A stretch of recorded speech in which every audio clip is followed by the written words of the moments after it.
শুরুতে একটা ছবি আপনাদের সামনে রাখবো, যেখানে অভিষেক বন্দ্যোপাধ্যায়কে হেস্টিংসের গণনা কেন্দ্র থেকে বেরিয়ে যেতে নির্দেশ দিচ্ছে কমিশন। দেখুন ছবিটা একবার।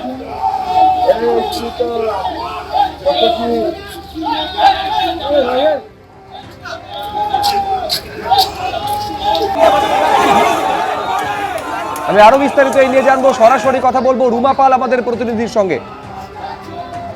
রুমা, ঠিক কি ঘটলো সেই সময়?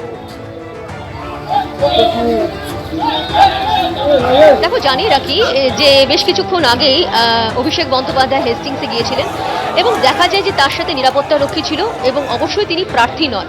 এবং সেই খবরই কিন্তু বিভিন্ন অফিসিয়ালসরা যারা ওখানে রয়েছেন সেক্ষেত্রে কমিশনে জানায় এবং কমিশন এই জানার পরেই কিন্তু নির্দেশ দেয় যে অভিষেক বন্দ্যোপাধ্যায়কে সেখান থেকে বের করে দিতে হবে।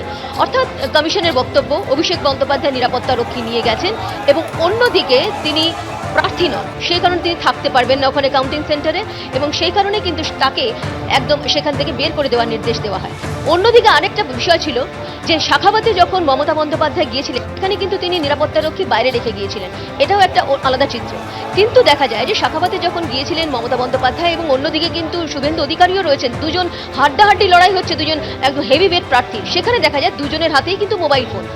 সেই খবরও কিন্তু নির্বাচন কমিশনের কাছে আসে। যেহেতু ওখানে অফিসিয়ালসরা রয়েছেন তারা ভেবে উঠতে পারছিলেন না যে এই হেভিওয়েট প্রার্থীদের কাছ থেকে কিভাবে তারা কি করবেন, কারণ তাদের কাছে মোবাইল ফোন ছিল এবং যেহেতু এত নিয়ম রয়েছে যে কারোর কোনো প্রার্থীর কাছে কিন্তু মোবাইল ফোন থাকতে পারবে না। সেক্ষেত্রে কমিশনের কাছে যখন সেই বিষয়টা আসে তখন কমিশন নির্দেশ দেয় যে মমতা বন্দ্যোপাধ্যায় এবং শুভেন্দু অধিকারী দুজনের থেকেই কিন্তু মোবাইল ফোন নিয়ে নিতে হবে। একদিকে অভিষেক বন্দ্যোপাধ্যায়কে একদম হেস্টিংস থেকে বের করে দেওয়ার নির্দেশ, অন্যদিকে মমতা বন্দ্যোপাধ্যায় এবং শুভেন্দু অধিকারী মোবাইল ফোন বাজেয়াপ্ত করার নির্দেশ কমিশনের। একেবারে রুমা, তুমি আমাদের সঙ্গে থাকো, আমি ছবিটা আপনাদের সামনে রাখি। হেস্টিংসে গণনা কেন্দ্রে যখন পৌঁছলেন অভিষেক বন্দ্যোপাধ্যায়, কি হলো তারপরে?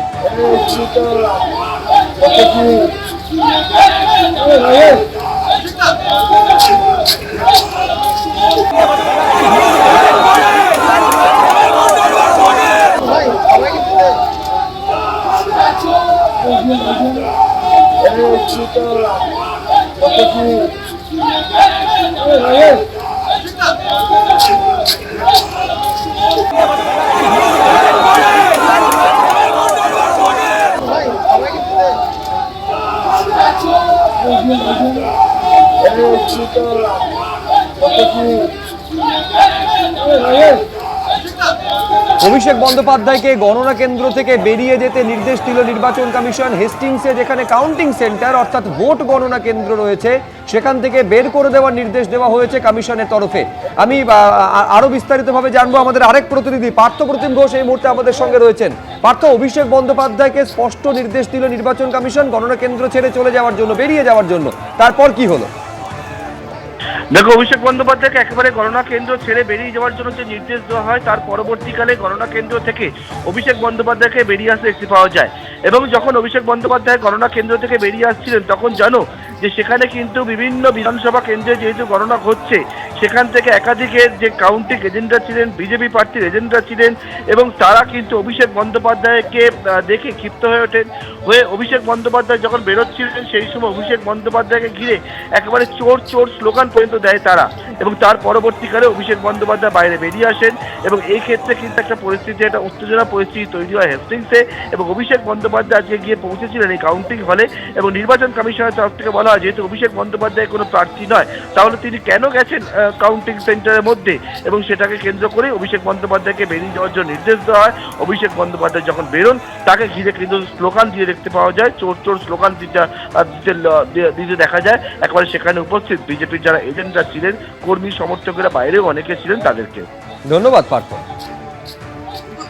মানুষের যা রায় হবে সেটা আমি কেন সভ্য সমাজে সকলের উচিত সেটা মাথা পেতে নেই। দাদা, কিন্তু যেভাবে স্লো কাউন্টিং হচ্ছে, হ্যাঁ এখনো অনেক বিধানসভা রয়েছে, 8.5 ঘন্টা যেখানে 21 সালে প্রায় 90% কাউন্টিং কমপ্লিট হয়ে গেছে, এখনো 4 round 5 round 6 round 8 round counting হয়েছে, বাকি রয়েছে। তো আমি সকলকে অনুরোধ করবো ধৈর্য ধরুন, প্রত্যেকটা তৃণমূলের কাউন্টিং এজেন্টকে অনুরোধ করবো যে কেউ কাউন্টিং জমি ছেড়ে বেরোবে না।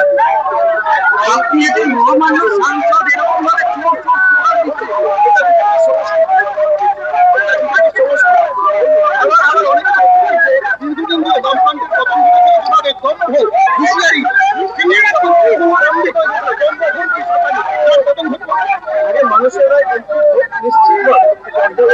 গাফিলতি হয়েছে, খামতি রয়েছে, সেভাবে প্রতিটা ফল বলা হচ্ছে না।